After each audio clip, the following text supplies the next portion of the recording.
2015, an elite DFS Army Commando unit formed to bring high-level DFS strategy to the masses. Today, hated by DFS sharks and lineup sellers alike, they continue their quest to turn dope into DFS pros.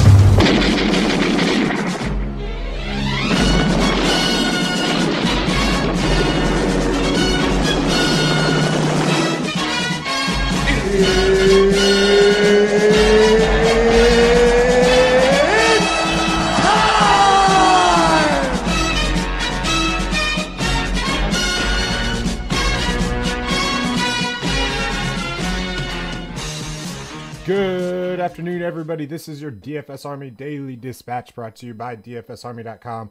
And I am your host today, Solo BoomersDaddy. Oh, man. Okay, so we're getting a little bit of a late start here, so we're going to kind of fly through some of this.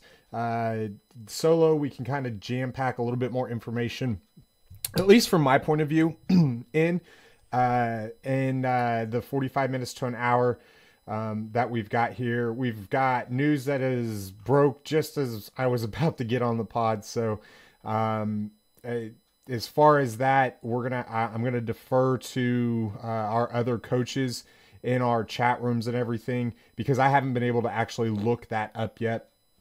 So I will get to those as soon as we do. We're going to break it down position by position here. Normally I like to go game by game, but there's just way too much to unpack today. So I want to kind of touch on each position. First, let's start off with the point guard here. Russell Westbrook going up against Atlanta. He's 11-4 on Fanduel. He's 11-5, I think, on DraftKings. He's too cheap no matter where you are, where you're going. He's too cheap for this matchup. He is obviously he's got a ceiling. We've seen it. We've seen it recently. We've seen it with Paul George, and now he gets a better matchup. There's a couple underlying things here to go about in this game. You also have the return of the hometown kid, Trae Young, who is coming home. He is from Norman, Oklahoma, went to OU, and obviously grew up kind of watching Russell Westbrook just down the road in Oklahoma City. So you've got that factor. You've got the Dennis Schroeder revenge factor narrative. And then you've got Russ, who is, even though he knows Trae and he likes Trae, when Russ steps on the basketball court, he has no friends. And he's not going to want some hometown kid to come in here and basically go off in his house. So we could see a little bit more spirit. That's kind of hard to say. A more spirited Russ. We could see a little bit more of a back and forth battle. We could see like a student and teacher type thing. A lot of good things to see from this. If you've been listening to this podcast for the full season, you know my views of Trae Young. I like the kid. I think he's got a great, bright future, but he's not quite there yet. So Russ is obviously the top play at the position and could be the top play on the board tonight at the position. I'm not going to be playing Ben Simmons. I don't mind the matchup. I don't mind it if you want to play the fade Russ and go other places, and then you've got you can kind of pay up for Simmons a little bit.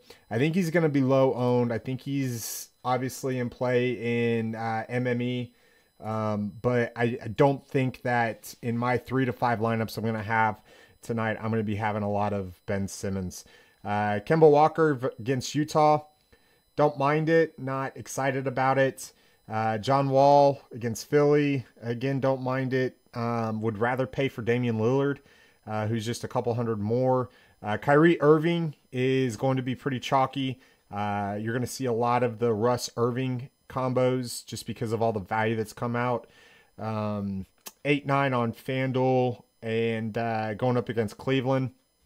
I don't expect Chris Paul to play, but if he does play tonight, he is 8,300 and actually has a positive matchup. If you want to play the card in MME, that you can go there and try to grab some 45 points at, single digit ownership. then you're more than welcome to. Let's talk about some of the mid-tier guys below 7K. Lonzo Ball not touching on the back end of a back-to-back with that ankle. Spencer Dinwiddie is usually somebody that I really do like, but going up against Memphis here tonight, probably not going to do it. Reggie Jackson versus Chicago. Now here's somebody that I don't normally play a lot of, but I can't forget, or I can't discount the fact that he's 6,400 and playing a ton of minutes right now, and he gets a really, really good matchup. Ricky Rubio against Charlotte. I don't mind that if you want to do that. And then we've talked about Trae Young as well. Now, let's talk about Tim Frazier for a second. He started the other night, played 37 minutes, I believe it was.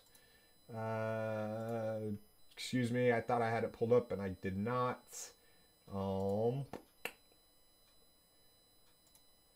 Was trying to fly through this and it didn't work. 36 minutes and scored 40 FanDuel points and was basically min price. That's great. I'm not going back to it. Sorry. I've seen Tim Frazier. I know Tim Frazier. We always have one Tim Frazier day out of the year, and I'm just not doing it. Not in cash games, not in tournaments, not anywhere. Not unless he just happens to so pop in the optimal. And then I'm going to do it very, very, very, very skittishly if that's the lineup that I decide to play today. You've got to kind of look at it a little bit and say, okay, he's going to be chalk. He's in a good matchup against Miami. He's going to play a ton of minutes, but it could very easily just be a AD, Drew Holiday, Nikola Mirotic, Julius Randle night. Remember that they scored a ton of points against Washington, and I don't think that they're going to score quite as many points against the Heat tonight. So the direct price pivot on that one is Eli Okubo. I don't mind him here. He's going to play a couple less minutes than Frazier, but he's going to be about a fraction of the ownership, and he's going up against Orlando. So that's not a hard thing for me to do. I usually love pivoting off of chalk, especially when it becomes Tim Frazier chalk, because it's not. I just don't. I try very, very hard not to eat it. So DJ Augustine in this game isn't bad either. For the Orlando Magic, especially considering that they could be more shorthanded than they have been in the past, so they're going to need him to score. The San Antonio-Houston game, if Chris Paul is out, I don't mind going to Bryn Forbes. Under 4K on FanDuel, going to play close to 25 to 30 minutes. And, all he's got to do is just a little bit to kind of make sure that he can definitely go for 30. It's not likely, but it is a possibility. Ryan Arcidiacono is another good spot going up against Ish Smith and Reggie Jackson against Detroit. Initial thoughts had me on some Landry Shamet and some Terry Rozier. I might be pulling away from that a little bit now with all the value that's opening up. And Jerry and Grant as well. I was kind of searching for some value, and those were some of the guys that I kind of just popped into my head looking at them. They've got positive ADVP matchups, and they could play anywhere between 18 to 25 minutes. So might not be going there now, but they were an option and a thought. So keep them in the back of your head. Let's go to shooting guard here. James Harden, obviously with Chris Paul out. If he is out, then, you play Chris Harden. You can also play Eric Gordon at the same thing as well.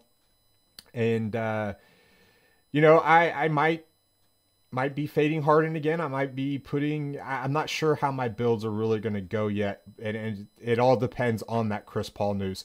Devin Booker, TJ Warren is out. So Devin Booker now has even more,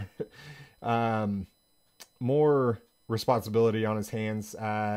They let go of Isaiah Canaan, and they're playing Devin Booker at the 1. Eli Okubo has been playing there as well. So I don't mind that at all. either. Jimmy Butler is 8,200, gets a great matchup. This is probably his prices come down enough that this is probably a spot where I don't mind going to Jimmy Butler here in this high-paced, fast-paced game with a team that doesn't play a lot of defense at all. Donovan Mitchell versus Charlotte. Probably going to see a lot of Jeremy Lamb, Nick Batum combo. I probably not going to go there.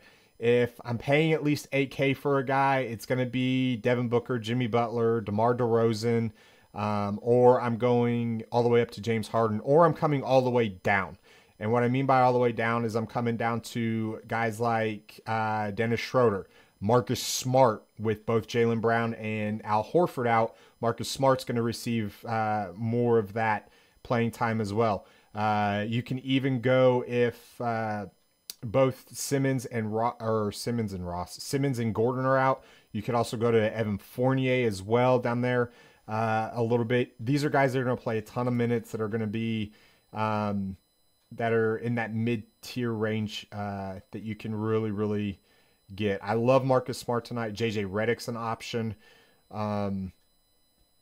It's just kind of one of those things. Terrence Ross, if Jonathan Simmons is out, is going to see an uptick in usage as well. And he's somebody else that I could see. I do like Kent Bazemore here going up against Oklahoma City. With Terrence Ferguson out, with Andre Robertson out, the two guard for Oklahoma City isn't something that is pretty good at defending. Ham Diallo is out as well, so I don't mind going there. He's 5,500, but it's going to be in tournaments only. He had a really good game the other night, and but kind of slowed down towards the end. So if we can get back up to that 27-minute mark, then it's something that we could really, really, really explore in tournaments. Kyle Korver is going to make his debut for Utah tonight. I'm not really going there at all. And then, any of the guards or anything for Oklahoma City outside of Russ is probably not someplace I'm going to be going.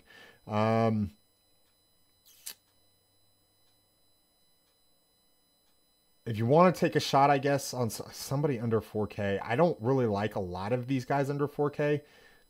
If you want to take a shot on maybe like a Jamal Crawford now or a Langston Galloway, in hopes that you hit their game, then, you could do that as well.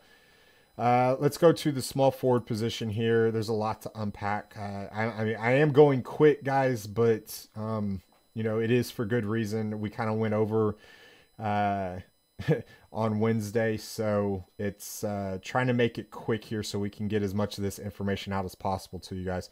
LeBron James, I'm not touching tonight. I'm sorry. I just like Westbrook, Harden, Anthony Davis, Joel Embiid. I like them all a lot more. Paul George, he's come up to 9,100. I still think he's in play versus Atlanta. I don't necessarily like pairing him and Russ up together, so it's one or the other for me.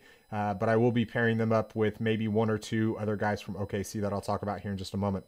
Nikola Mirotic is going to see, I think, a lot of Josh Richardson, Justice Winslow, and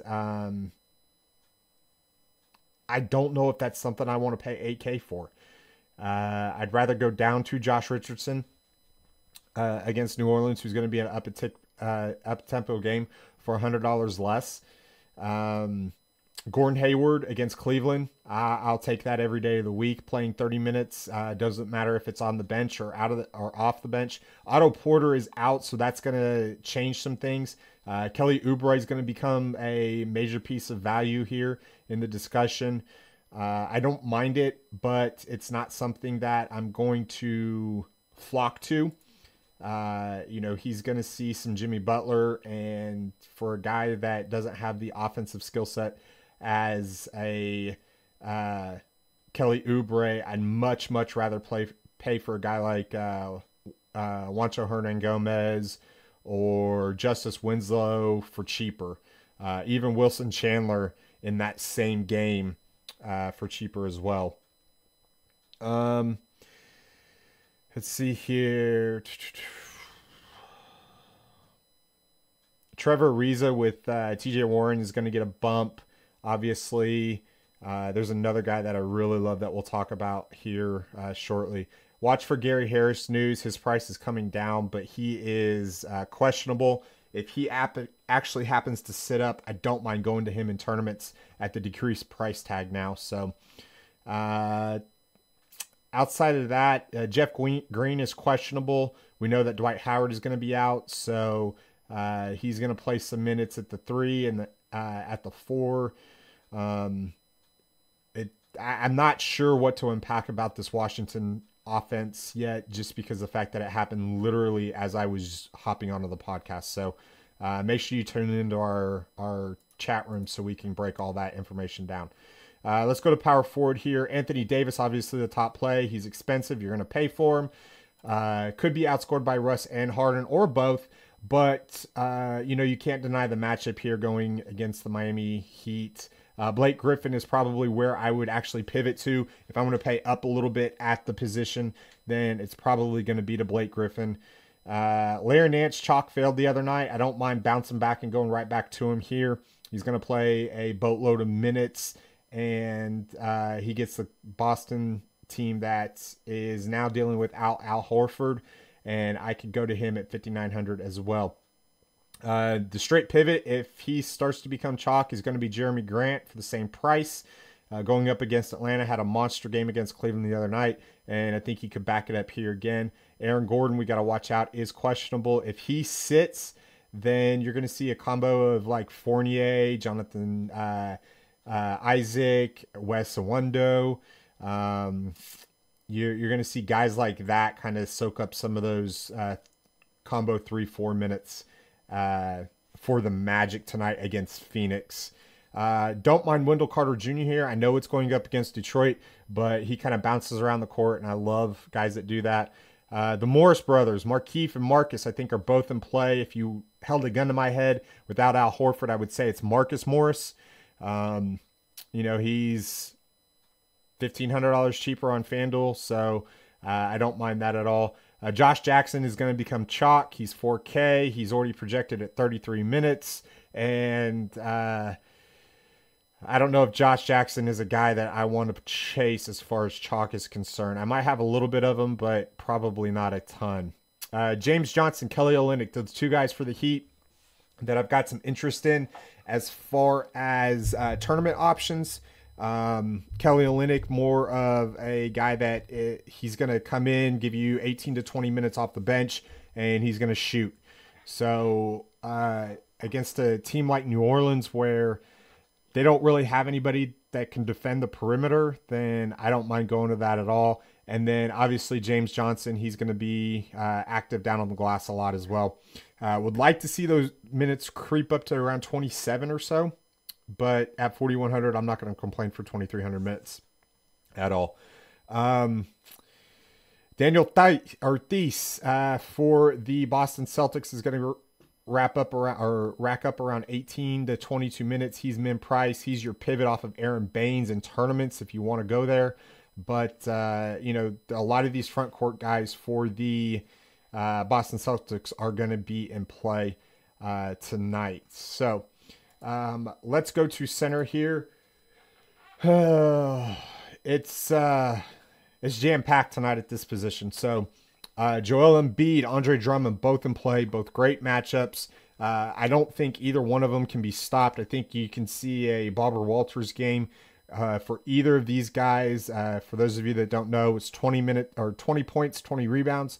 I think they could end up pushing 50 to 52 or 50 to 55 fantasy points on either site and rack you up that double-double bonuses on DraftKings. Marc Gasol is questionable. If he is out, then a lot of the front court for the Memphis Grizzlies become more chalky going up against the Brooklyn Nets. But he was also questionable the other day and kind of had a really good game. So you've got to watch that throughout the day. Nikola Vucevic against Phoenix. Yes, please. Thank you very much. I don't think he's cheap enough. 9,500. You've got Nikola Jokic at 8,500 going up against his former backup of Yusuf Nurkic at 79. These guys both have tournament upside. They're both going to be lower owned, and they have shown that they kind of go at each other a little bit. So DeAndre Ayton against Vooch and Mo Bamba, yeah. Rudy Gobert against Charlotte, okay. I mean, you see what I mean talking about with his how loaded this slate is. Literally, the only guy that I don't have the slightest bit of interest in over 8K or 7K today is Hassan Whiteside. So that's really the only guy I really don't have a lot of interest in over 7K. Julius Randle, I think, is, you know, in a good spot. DeAndre Jordan against the Lakers. I don't normally play DeAndre Jordan, but, you know, I can't deny him going up against the Lakers. In that same aspect, JaVale McGee. It's just, and he's at 6,400. So a lot of guys I like at the top end of the spectrum here. And then we go all the way down to the bottom. Then we've got guys like Aaron Baines, who should see the start against Cleveland. And Tristan Thompson, he's going to play 25 minutes or so. He's min price. You could take a chance on Mo Bamba tonight against Phoenix, who's going to play 17 to 20 minutes, and he's 3,700 tonight. Mike Muscala playing for Philly is 3,800. I mean, you've got those three guys down there. Nerlens Noel, if this Atlanta game gets out of hand, he's already going to see 15 minutes. If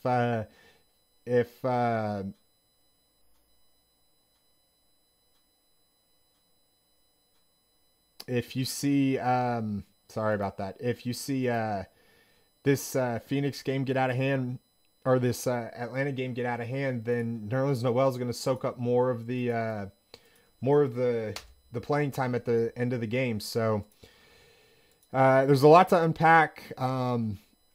The initial Boomers Ballers is out. Sim Model is out. DS is up and running.